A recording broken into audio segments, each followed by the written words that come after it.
Welcome back. President Biden meeting with Pope Francis one-on-one earlier this morning at the Vatican for about 90 minutes time. Climate change and COVID-19 were expected to be the main focuses of discussion.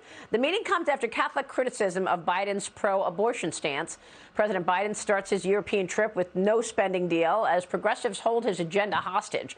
Joining me right now is the former White House press secretary. She is the co-host of Outnumbered, Kayleigh McEnany. Kayleigh, it's great to see you again. Thanks so much. You know, the president once again wanted optics to go his way. And just like he wanted to have a good story to tell on September 11th by rushing everybody out of Afghanistan, he wanted a good story to tell his colleagues in Europe that the U.S. agreed to climate change. Now they should agree to this policy. Can't do it now. Your take.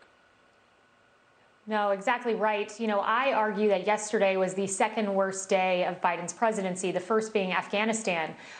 He obviously can't keep the world in order. He failed miserably there, but he also can't keep his own house in order. I mean, these are Democrats. He should have been able to go into that meeting, push for a vote on infrastructure, but he didn't. And this isn't just once, Maria. This is twice he's gone in and blown up the deal. He was supposed to go in and say, vote for infrastructure, the time he visited at the beginning of the month and yesterday. Both times he didn't do it. He tied it to the progressive package, and in doing so, sealed the fate of both and did not get that much anticipated victory Nancy Pelosi and others were touting.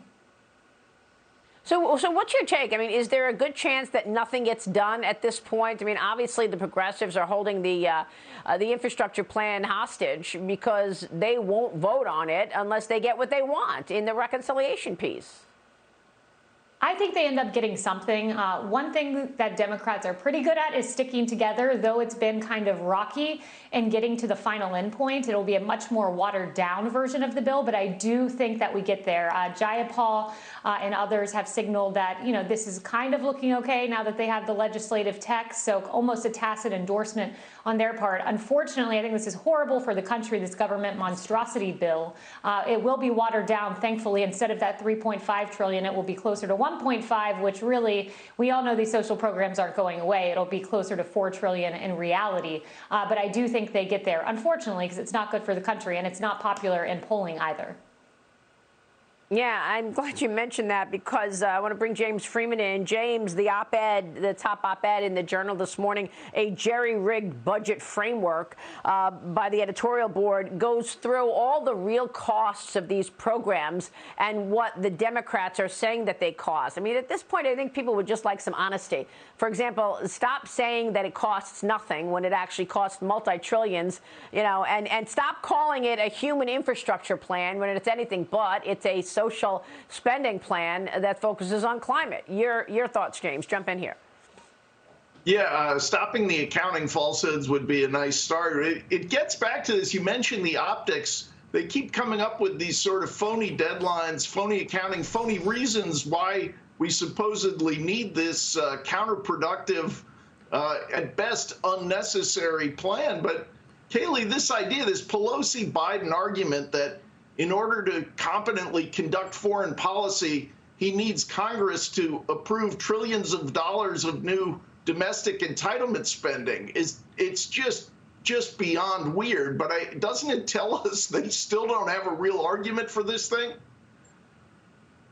Yeah, I think that's exactly right. Look, I mean, 36%, according to the AP, approve of how Biden's conducting this. It is unpopular in West Virginia.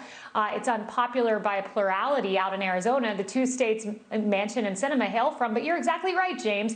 You don't need a domestic boondoggle of a spending bill in order to conduct foreign policy. And I would argue his staff is setting him up poorly. Yeah. Look, when I was in the White House, you know, Mark Meadows, the chief of staff, would always keep me apprised as to exactly where Congress stood on passing the NDAA, on COVID relief.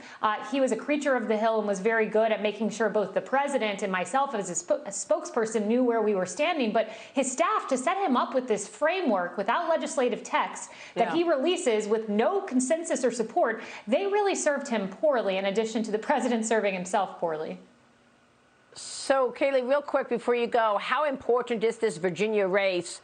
Republican candidate Glenn Youngkin getting some positive news for the campaign during a rally yesterday. We see now that he is actually higher than McAuliffe. New Fox News poll finds Youngkin 8 points ahead of Democrat Terry McAuliffe with likely Virginia voters as the election now is just a few days away this upcoming Tuesday. This would be earth-shattering, Maria. Biden, of course, won the state by 10 points. He's underwater there at 43% approval, and he's in doing so drowning the candidate, Terry McAuliffe. We'll see. Not to be too confident on Glenn Youngkin's part. You got to deliver those votes on Tuesday, but it would be earth-shattering. It would be a massive bellwether, also making it more difficult for Biden to pass this legislation there on the Hill if they lose, because you'll have a lot of very jittery moderates who look at Virginia and see, oh, that may be my fate if Glenn Youngkin wins there. Yeah, that's a great point. All right, Kayleigh, we'll see you later on Outnumbered on Fox News. Thank you so much Thanks, for being Maria. here this morning.